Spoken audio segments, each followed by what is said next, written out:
Mateus 28, de 18 a 20, eu lerei com você.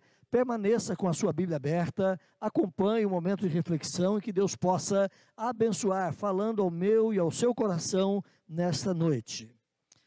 Diz o texto assim, queridos: Jesus, aproximando-se, falou-lhes, dizendo: toda a autoridade me foi dada no céu e na terra. Ide, portanto, fazei discípulos de todas as nações, batizando-os em nome do Pai, do Filho e do Espírito Santo, ensinando-os a guardar todas as coisas que vos tenho ordenado, e eis que estou convosco todos os dias, até a consumação dos séculos. Eu perguntaria para você: você já recebeu uma herança de família? Quem sabe seus pais ou um parente tenha deixado para você uma herança? É possível que muitos dos cristãos ou muitas pessoas tenham já fantasiado mais ou menos a vida nesses moldes. Quem sabe se eu recebesse uma grande herança, ou porque não aparece um parente distante que tenha deixado uma grande herança para nossa família. Talvez este seja um desejo incontido ou secreto no coração, na mente de muitas pessoas. Quem sabe muitos aqui até mesmo já tenham recebido uma herança ou têm uma herança para receber e aguardam ansiosamente, quem sabe, a liberação dos papéis e dos trâmites para pôr a mão nessa benesse. Mas, queridos irmãos, eu quero falar com você nessa noite, olhando aqui para o texto de Mateus 28, sobre a responsabilidade que cada um de nós temos de transmitir a herança espiritual às outras pessoas que nos precedem ou que nos sucedem no Evangelho. O texto que nós lemos pertence aqui à narrativa dos últimos momentos de Jesus, antes da sua ascensão aos céus, antes do seu retorno à glória eterna. O Senhor Jesus Cristo tinha cumprido a sua missão, o Senhor Jesus Cristo tinha passado já cerca de 40 dias com os seus apóstolos, e agora, pronto para voltar para a presença do Pai, ele conversa com os seus discípulos e dá aos seus discípulos esta última instrução, dizendo: toda a autoridade me foi dada no céu e na terra, portanto eu estou com vocês. Façam discípulos, transmitam a palavra, ensine-os a guardar todas as coisas que eu vos tenho ordenado. Esta é a comissão ou a responsabilidade missionária que o Senhor Jesus Cristo deu a cada um de nós. Eu quero, portanto, falar com você sobre heranças no discipulado cristão. Lembrando que, primeiramente, existe muitos tipos de herança em termos gerais. Por exemplo, existe aquilo que nós chamamos de herança físico-genética. Você pode hoje, com o desenvolvimento científico, até mesmo escolher alguns traços físicos genéticos que você quer deixar como herança aos seus filhos. Como escolhas prévias, ou quem sabe deixando ao curso da natureza, os pais transmitem aos filhos um sem fim de legados através da gênese. Os pais transmitem aos seus filhos, por exemplo, a cor dos olhos, transmitem aos seus filhos o tipo ou a cor de cabelo, a pigmentação da pele, até mesmo algumas enfermidades são passadas de pai para filho hereditariamente como uma espécie de herança. Por exemplo, a gota, alguns tipos de diabetes, AIDS, algumas doenças dermatológicas e um sem fim de outras que poderiam ser transmitidas geneticamente dos pais aos filhos. Já se pode contar também, graças ao avanço das pesquisas e estudos, eliminar, quem sabe, do embrião algumas enfermidades que eles poderiam estar recebendo como herança e já antecipadamente, ainda na vida intrauterina, a medicina consegue já estar tratando algumas dessas enfermidades. Então, a herança físico-genética é um tipo de herança que passamos aos nossos descendentes. Você também tem um segundo tipo de herança, que é a herança material. Quem sabe é uma prática muito antiga, existente, exercida na maioria dos povos, de se transmitir a herança de pais para filhos. Existem leis cuidadosamente elaboradas que regulam os testamentos, os registros de documentos, impostos, tudo que deve incidir sobre uma herança. A nossa Constituição brasileira é cuidadosa ao prescrever quanto a esta prática. Então essa é uma prática muito antiga, atravessa a história desde os tempos mais arcaicos que nós podemos ter contato. Essa transmissão de herança de pais para filhos, ela é passada. Mas nós podemos transmitir também aquilo que nós chamamos de herança cultural. Quando nós nascemos numa família, nós estamos inseridos dentro de um contexto cultural, social dessa família, e nós vamos receber por herança também aquelas coisas que a família pratica, acredita e aprecia. Por exemplo, o folclore. Na cultura brasileira, temos aí várias figuras folclóricas, e essas figuras passam de geração em geração, transmitida nos contos e nos contatos entre os entes queridos. Você pode olhar, por exemplo, para a música brasileira, ela também é transmitida familiarmente, os gestos, os gostos musicais, os estilos, é passado entre essa herança cultural. As artes, a apreciação do belo em vários segmentos da arte, também é passado hereditariamente aí de uma geração para outra. Você pode pensar, por exemplo, em alimentação e alguns hábitos peculiares de famílias, também se transmite, também se pratica. Você pode, quem sabe, pensar em questões éticas, morais de um povo, que também é transmitido nesse contato familiar. Mas, em último lugar, eu quero dizer para você que pode haver também a transmissão de uma herança espiritual. O que é que a nova geração receberá da geração anterior como herança espiritual? Por exemplo, conceitos de divindade, quem é o Deus que se adora, o tipo de adoração, o tipo de culto que passa dentro da história de um povo, tudo isso é transmitido de geração em geração, e assim os pares ou as pessoas vão conhecendo e recebendo esta herança espiritual. Se você abre a sua Bíblia lá no texto de João capítulo 4, versículo 20, naquele contato de Jesus com a mulher samaritana, a mulher vai dizer para Jesus: os nossos pais adoravam neste monte, ou seja, aqui no Monte Gerizim. Os judeus adoram em Jerusalém. Então você percebe a transmissão dos costumes e práticas também em termos de herança espiritual ou religiosa, passada de uma geração a outra. Em segundo lugar, meus irmãos, existe também aquilo que nós chamamos de herança espiritual no Evangelho, ou seja, a herança de Deus para os seus filhos adotivos. A Bíblia vai dizer para nós, meu irmão, minha irmã, que em Cristo nós somos filhos adotados por Deus. Para isso, então, eu quero que você abra a sua Bíblia, vá comigo lá no texto de Romanos, capítulo 8. Romanos, capítulo de número 8. Caminhe comigo até lá. Romanos 8, versículo de número 17. Romanos 8, versículo 17. Paulo diz assim: ora, se somos filhos, somos também herdeiros, herdeiros de Deus e co-herdeiros com Cristo. Se com Ele sofremos, também com Ele seremos glorificados.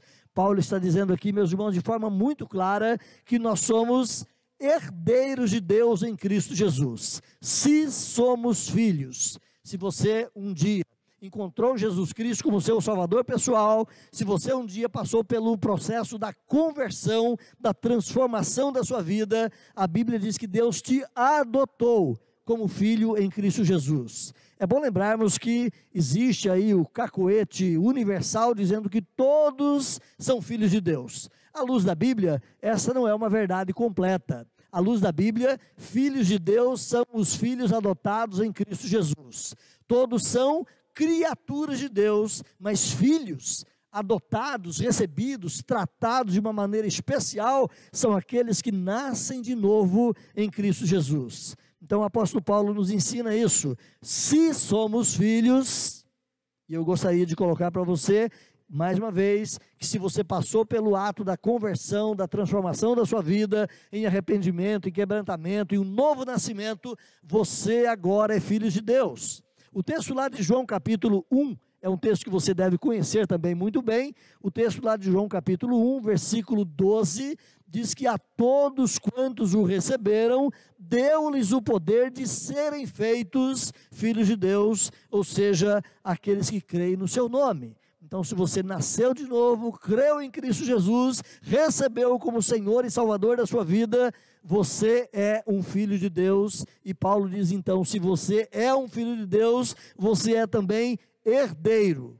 Em Romanos 8,17, você é um co-herdeiro com Cristo Jesus. Em que se constitui a nossa herança em Cristo Jesus? Quero lembrar para você então alguns pontos muito importantes do que se constitui a nossa herança em Cristo Jesus. Primeiro ponto, salvação. Quando nós falamos em salvação, nós pensamos num complexo maior das ações de Deus para nos libertar do pecado, nos garantir a vida na eternidade e nos transformar não apenas virtualmente, mas real e praticamente em filhos amados, onde viveremos eternamente na presença desse Deus, num relacionamento de pai e filhos por toda a eternidade. Quando nós falamos em salvação,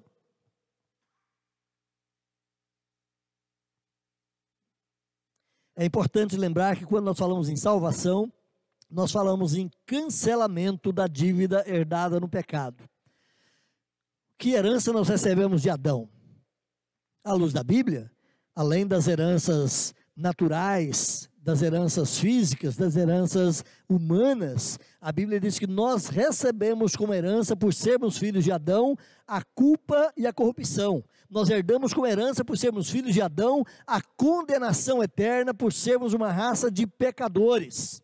Então, em Cristo Jesus, quando Deus nos concede a salvação, nós recebemos o cancelamento dos nossos pecados, recebemos o cancelamento dessa dívida de corrupção herdada no pecado de Adão. Somos regenerados, Deus faz nascer em nós um novo homem, uma nova pessoa, uma nova criatura. É Paulo que vai dizer que se está em Cristo Jesus, se alguém está em Cristo Jesus, é uma nova criatura, as coisas antigas já passaram e tudo se fez novo. Nesse processo da regeneração, de ser uma nova criatura, a Bíblia diz que nós experimentamos um novo nascimento, nós ressuscitamos de novo. Jesus, conversando com Nicodemos, ele disse: se não nascer de novo, não pode ver o reino de Deus. Então, o novo nascimento é essa herança que nós recebemos também em Cristo Jesus. Além de nascer de novo, no mesmo ato, não são em etapas diferentes, mas no mesmo ato, a Bíblia diz que Deus também nos justifica, ou seja, Deus declara judicialmente que toda a sua dívida perante Ele está paga, que agora você é considerado um justificado por causa do pagamento efetuado em Cristo Jesus. A Bíblia diz que também, espiritualmente, nós recebemos a bênção da adoção. É uma herdade, é uma herança que você recebe em Cristo Jesus. Se você nasceu em Cristo, você é feito filho de Deus, você é adotado de novo na família. Um exemplo bastante claro que nós podemos ter, à guisa de ilustração, é a ilustração que Jesus conta lá do filho pródigo. Você se lembra?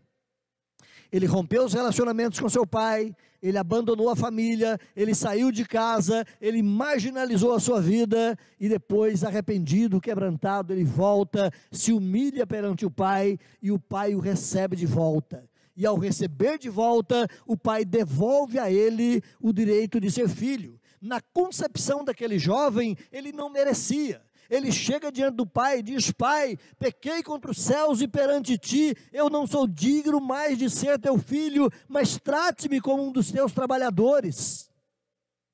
Mas o pai amava profundamente aquele filho e lhe concede de novo o direito de ser filho. O sinal que você tem entre todos os processos de recepção daquele jovem, o sinal que você tem ali caracterizando de novo que ele era um filho, é que ele é recebido com o anel da família. Coloque-lhe o anel no dedo, é o anel da família, é o brasão da família, é o símbolo de pertencimento a esta família. Ele é recebido de novo na condição de filho. Deus, portanto, meus irmãos, em Cristo Jesus, ao sermos quebrantados e nascidos de novo, nós somos também adotados e entramos para a família de Deus. Mas além dessas bênçãos da salvação, nós temos também bênçãos decorrentes da salvação no espaço presente. A Bíblia nos ensina também, queridos, que nós somos a habitação do Espírito Santo, que o Espírito Santo de Deus habita no meu e no seu coração, no coração de todos quantos foram redimidos pelo sacrifício de Jesus. Nós temos a bênção da restrição do pecado. Você que é convertido a Cristo Jesus, continua sendo um pecador. Sim, mas agora um pecador com uma nova natureza, um pecador agora com uma nova inclinação, um pecador agora dotado de poder para que você possa vencer o pecado. Diferentemente do ímpio que não tem Deus, você possui o poder do Espírito Santo na sua vida e você pode dizer não ao pecado. O apóstolo Paulo, escrevendo a carta aos Gálatas, ele vai dizer que no coração do crente habita agora o Espírito Santo de Deus, embora habite também ainda a velha natureza terrena. E Paulo vai dizer ali no texto de Gálatas 5,17, que a carne, que é a velha natureza terrena, milita contra o Espírito que habita o coração do crente, e o Espírito milita contra essa velha natureza, de modo que eles possam não fazer aquilo que querem, mas a natureza fazer aquilo que é do Espírito. Então Paulo vai nos ensinar ali que eu preciso alimentar a minha vida no Espírito Santo, na palavra de Deus, para poder ser um vencedor do pecado. Mas você tem agora uma restrição do pecado, que o ímpio não tem, um poder para vencer o pecado que o ímpio não tem. A Bíblia diz que ligado a esse processo, você entra num processo chamado de santificação, que é uma transformação contínua da sua vida. Queridos, nós não cremos numa santificação absoluta e completa aqui nesta vida. Nós sabemos que alguns irmãos de outras denominações, mundo afora, história da igreja afora, já creram e ainda alguns creem que é possível o crente atingir a santificação completa aqui nessa terra.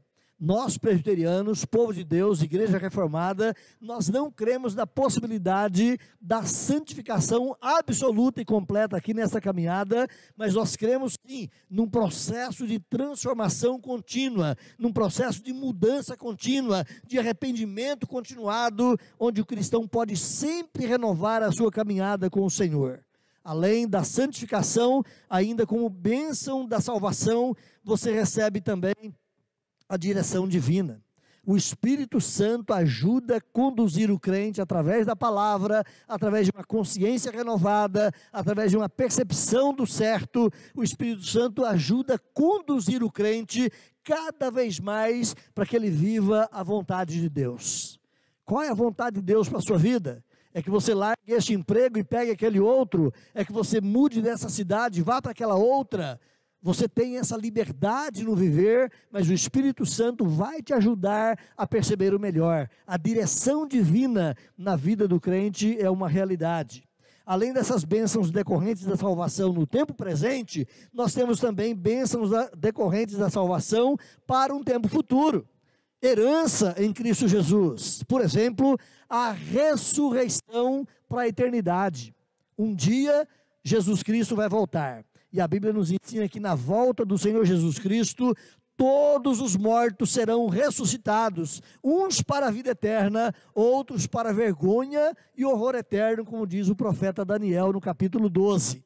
Mas os crentes em Cristo Jesus ressuscitarão para a vida e ouvirão do Senhor naquele dia: vinde benditos de meu Pai, tomem posse do reino que vos está preparado. Então, decorrente da ressurreição, ato contínuo, bênção decorrente da salvação, a participação na glória de Deus. Você vai ser glorificado. Uma vez ressuscitado, o seu corpo é capacitado a viver a eternidade. O seu corpo é capacitado a experimentar da glória de Deus na sua carne e no seu espírito. E assim como Jesus tinha um corpo especial depois da ressurreição, o crente também haverá de ter um corpo especial, que Paulo chama de corpo espiritual. Não é um corpo diferente, é esse corpo que você tem. Lembre que quando Jesus ressuscitou, não era um outro corpo, era o corpo de Jesus. Tanto é que ele disse: coloque aqui a sua mão, perceba as feridas ou as marcas da cruz. Será o seu corpo, só que será um corpo aperfeiçoado, será um corpo glorificado. Então o seu corpo vai poder participar da glória de Deus. Outra bênção é desfrutar da mesma qualidade de vida. Você não vai ser um estranho no ninho na eternidade, mas você vai participar do mesmo estilo de vida da pessoa bendita de Jesus Cristo. Abra sua Bíblia em 1 João capítulo 3, olha aí.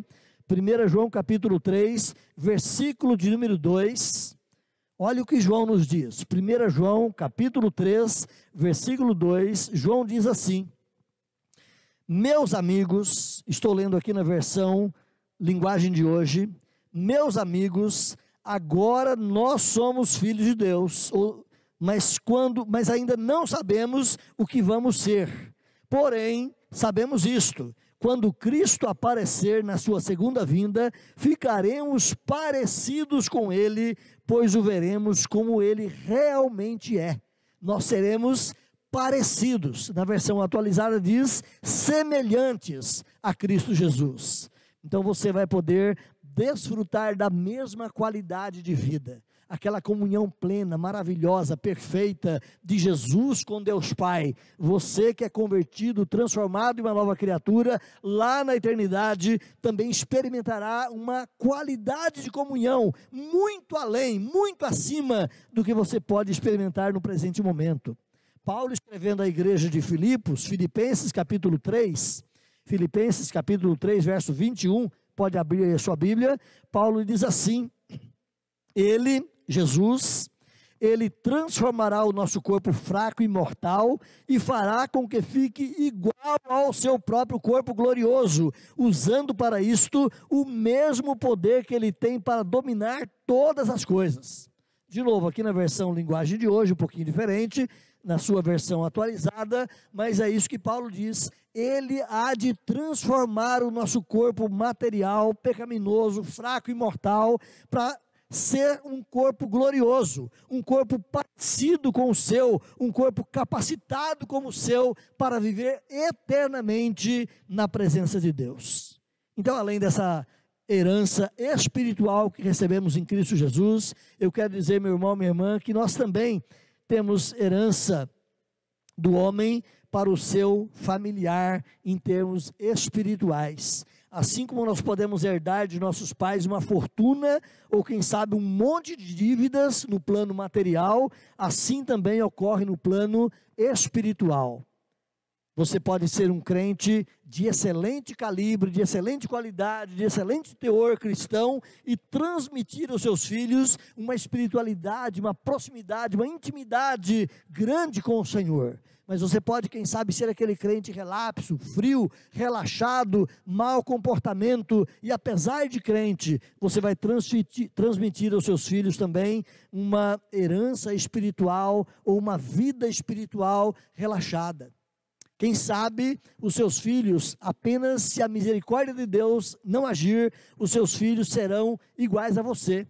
Um crente relapso, um crente frio, um crente que não é comprometido plenamente com o Senhor. Então você pode transmitir uma boa qualidade de vida espiritual ou uma má qualidade de vida espiritual aos seus filhos. Eu quero lembrar aqui, citando o livro do Émile Lavallée. Esse francês foi um economista há alguns séculos atrás, e ele escreve um livro muito interessante que se denomina Do Futuro dos Povos Católicos. E esse livreto, ele faz uma análise e mostra que, por exemplo, a França, um povo que já tinha sido evangélico, protestante lá no passado, ela virou de uma hora para outra por questões políticas e abandonou a sua fé, e para abandonar a fé evangélica, protestante, reformada, ela mata numa única noite, no dia 24 de agosto de 1672, ela mata 100 mil presbiterianos, ou 100 mil huguenotes, que eram os presbiterianos franceses. E hoje a França sofre com o materialismo, a França sofre com o ateísmo, a França sofre com uma secularização deslavada e ela não tem mais espaço praticamente para uma igreja forte, porque ela passou com herança aos seus futuros o ódio, o ressentimento, a rejeição ao Evangelho de Jesus. É claro que Deus pode quebrar esse fato e Deus pode transformar a França ainda num país abençoado pelo Evangelho. Então, meus irmãos, esse tipo de bênção ou maldição pode ser transferida por exemplos, por ensinamentos, por práticas dos pais aos seus filhos. Mas nós queremos também tratar aqui brevemente da herança que o cristão pode passar ao novo convertido. Você que é convertido a Cristo Jesus, você também entendendo esse texto de Jesus aqui em Mateus 28, ide, prega o evangelho, faça discípulos de todas as nações. Eu sei que você na sua vida, meu irmão, minha irmã, se preocupa e se envolve também em querer apresentar o evangelho de Jesus para outras pessoas. E pela graça de Deus, Deus pode conceder a você a bênção de levar alguém aos pés de Jesus. Uma vez que a pessoa se converteu através do seu trabalho, do seu esforço, nos termos simples e rápidos da Escritura, como Paulo nos ensina, ele é um filho seu na fé em Cristo Jesus. Quem deve cuidar desse novo convertido? A prática evangélica geralmente nos ensina simplesmente a trazer o novo convertido para a igreja e o pastor que cuide dele. Mas geralmente, meus irmãos, a nível de responsabilidade cristã, quem gerou o filho tem muito mais empatia. Quem gerou esse novo convertido tem muito mais proximidade, tem muito mais largueza de espaço para poder comunicar os valores da fé a essa pessoa. Então, é importante que o discipulado ou a transmissão dos valores da fé seja feita por novo convertido, especialmente por aquele que o levou a Cristo Jesus.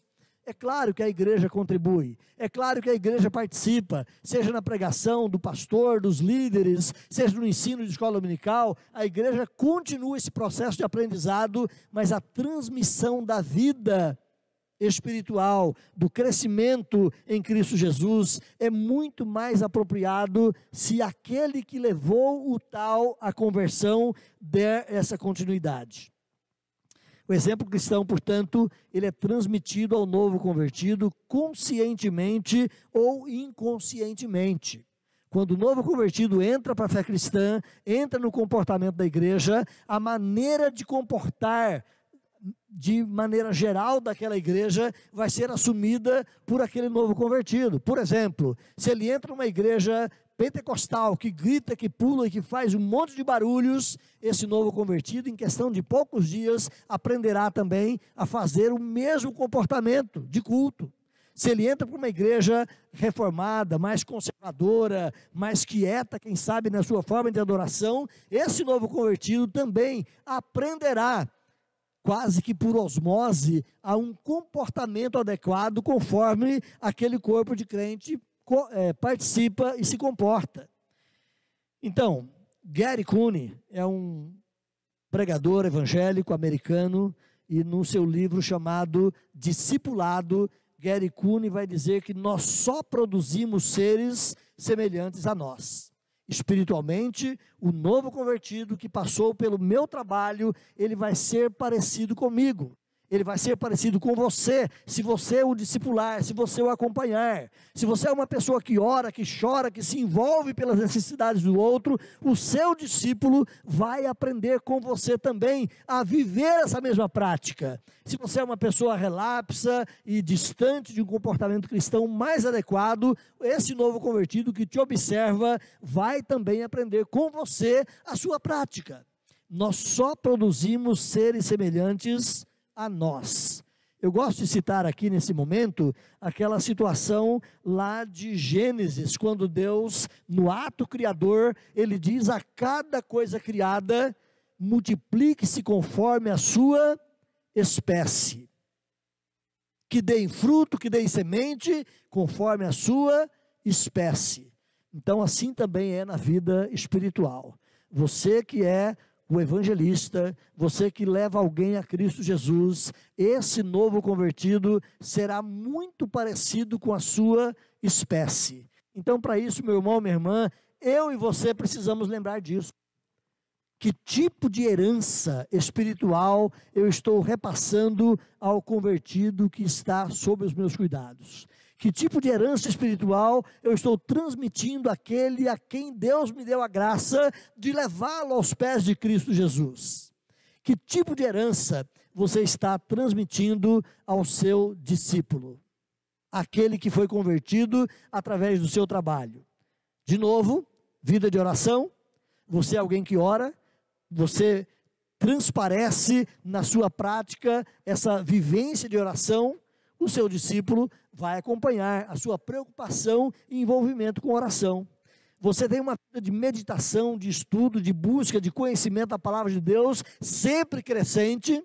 O seu discípulo também vai receber essa percepção, vai receber de você esse ensinamento, e ele também possivelmente seguirá o mesmo exemplo seu. Você tem uma vida de evangelismo, preocupado com a salvação de outras pessoas. Esse seu discípulo, esse seu convertido a Cristo, ele também há de seguir os seus passos, e possivelmente ele também será uma pessoa envolvida na evangelização de outros. Você é uma pessoa comprometida com as atividades culticas da sua igreja. Você se envolve nos cultos, nos trabalhos, nas reuniões, nos pequenos grupos, em todo tipo de trabalho que a sua igreja realiza. Se você é assim, o novo convertido que foi levado por você a Cristo Jesus, seguindo o seu exemplo, ele também será assim. Ele tem compromisso com a ética cristã, ele tem compromisso com os valores do evangelho. Certamente, se você é assim, ele vai também seguir os seus passos. A responsabilidade da herança é minha, é sua. Comunitariamente é da igreja, mas individualmente recai sobre cada um de nós. Olhe mais uma vez para a palavra de Jesus aí em Mateus 28. Mateus 28, agora versículo 19 e 20. Jesus diz: vai, faça discípulos, leve pessoas a conhecer a salvação, leve-os a serem batizados em nome do Pai, do Filho e do Espírito Santo. Mas olhe o versículo 20, ensine-os a guardar todas as coisas que vos tenho ordenado. Ensine-os a guardar todas as coisas que vos tenho ordenado. Meu irmão, minha irmã, lembre que o ensinar aqui, mais uma vez, não é só trazer o novo convertido para sentar no banco da igreja e ele que a partir de agora ouça a pregação. É o seu exemplo, é a sua vida, é o seu comprometimento com a fé, é a sua manifestação de um testemunho rico no Senhor Jesus Cristo, que vai envolver esse novo convertido a aprender a guardar aquilo que você tem recebido. É você que estará transmitindo a ele o aprendizado, de modo que ele aprenda a guardar todas as coisas que você recebeu de Cristo Jesus. Em muitos casos, uma herança define o futuro de uma pessoa.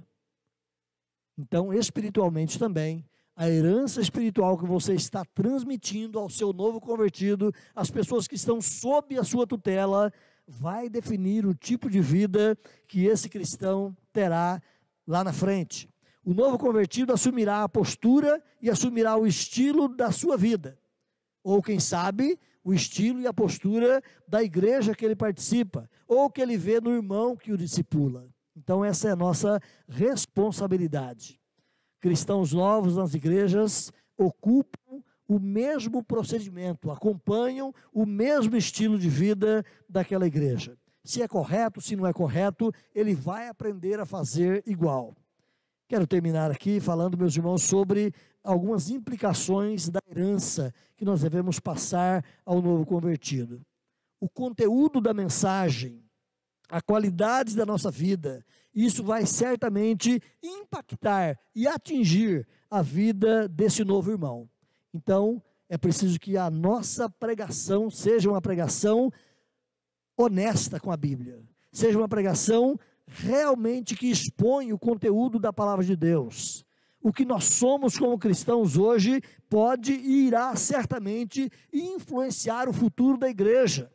Na próxima década, na próxima geração, nos séculos por vir, aquilo que a igreja é neste momento terá ressonância para frente, dada essa herança que a igreja está passando. Pergunto para você, qual será o futuro da igreja nos próximos 30, 40 anos, se depender do seu exemplo? Como será a prática da pregação? Como será a prática do ensino? Como será a prática da obediência? Como será a prática da adoração da igreja nos próximos 10, 15, 30 anos, se depender do seu testemunho, do seu exemplo e da sua vida? Quero terminar aqui, meus irmãos, então. Todos nós temos a responsabilidade, como disse Jesus aqui, de ensiná-los a guardar todas as coisas que Jesus nos ensinou. Qual é a herança que nós temos deixado então aos nossos filhos na fé? Que tipo de comportamento e de vivência cristã, que tipo de comunhão e intimidade com Deus nós estamos passando àqueles que estão recebendo a Cristo através do nosso ensino, do seu ensino particular, meu irmão, minha irmã? Qual é a herança que você tem deixado como indivíduo àqueles que estão vendo Cristo Jesus na sua vida? Qual é a herança que você tem deixado aos seus filhos, aos seus netos, que estão vendo em você um homem ou uma mulher cristã, nascida de novo em Cristo Jesus? A vida cristã, meus irmãos, ela não nos oferece opção. Ou nos comprometemos com o Evangelho, ou a igreja foge do seu eixo. Ou nós transmitimos a herança do Evangelho àqueles que estão vindo à nossa frente, ou a igreja vai perder o seu foco e a sua caminhada. Quero terminar aqui então dizendo para você, comprometa-se em ser responsável por transmitir a herança cristã para uma nova geração. Seja os seus filhos, nascidos de você, seja os seus filhos espirituais, convertidos através de você. Que Deus abençoe, que Deus fortaleça a nossa igreja e que nós aqui em Belas Artes sejamos uma igreja comprometida em transferir, em transportar essa herança na fé para os novos que Deus estará dando a nós nesse próximo tempo. Que Deus nos abençoe, que Deus nos socorra.